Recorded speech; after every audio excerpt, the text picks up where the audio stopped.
আয়েশা রাদিয়াল্লাহু তাআলা আনহার সঙ্গে মনোমালিন্যতা সৃষ্টি হয়েছে। লক্ষ্য করেন, বয়স অল্প, মনোমালিন্যতা সৃষ্টি করেছে এমন একজন ব্যক্তি যিনি হচ্ছেন মহামানব, সর্বশ্রেষ্ঠ দার্শনিক, সর্বশ্রেষ্ঠ নবী, সর্বশ্রেষ্ঠ রাষ্ট্রপ্রধান।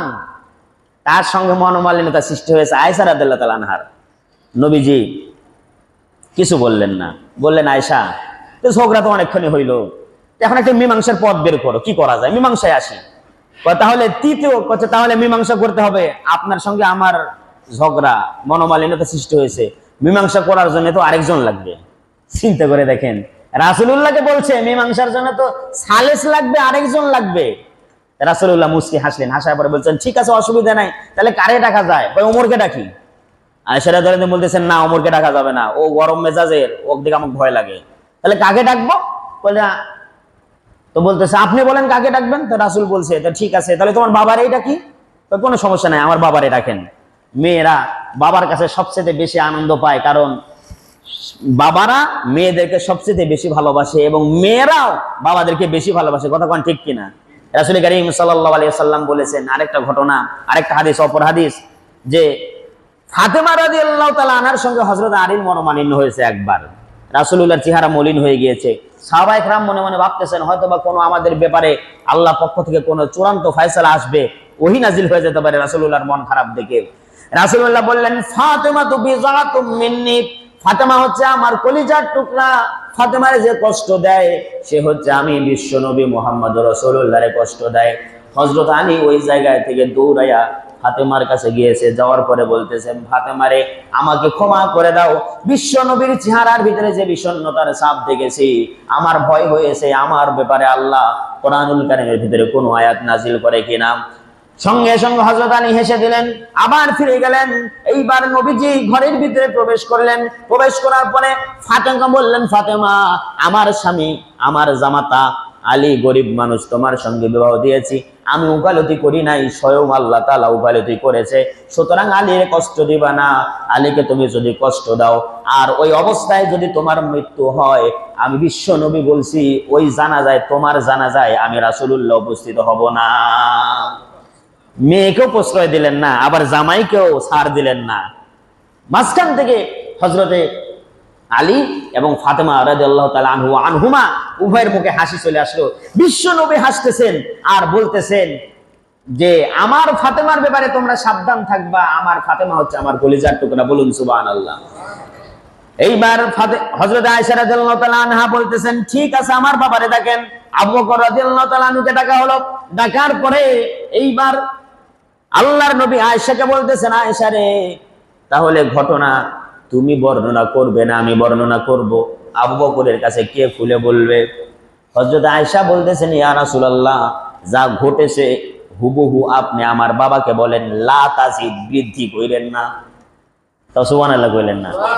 বলতেছে যা হইছে তাই বলেন, বৃদ্ধি কইরেন না, বাড়ায়া বললেন না। এই কথা শোনার সঙ্গে সঙ্গে হযরত আবু বকর রাগান্বিত হয়ে গেলেন। রাগে গড়গড় করে তার কন্যার গায়ে সজোরে একটা থাপ্পড় মারলেন।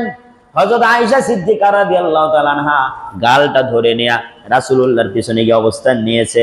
হযরত আবু বকর আবার তারা করেছে আরেকটা মারার জন্য। আল্লাহ রাসূল সামনে থেকে সেভ করেছেন। এরপরে কিছুক্ষণ পরে হযরত আবু বকর রাগান্বিত হয়ে ঘর থেকে বের হয়ে গেলেন।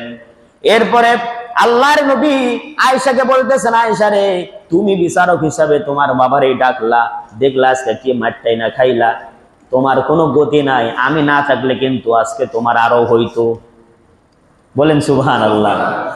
আল্লাহর নবী হাসলেন, হযরত আয়েশা রাদিয়াল্লাহু তাআলা হেসে দিলেন। বাহির থেকে হযরত আবু বকর হাসতেছেন আর বলতেছেন, ইয়া রাসূলুল্লাহ, ঘরে প্রবেশের অনুমতি দিবেন কি? আল্লাহর নবী বললেন, আবু বকর আসো।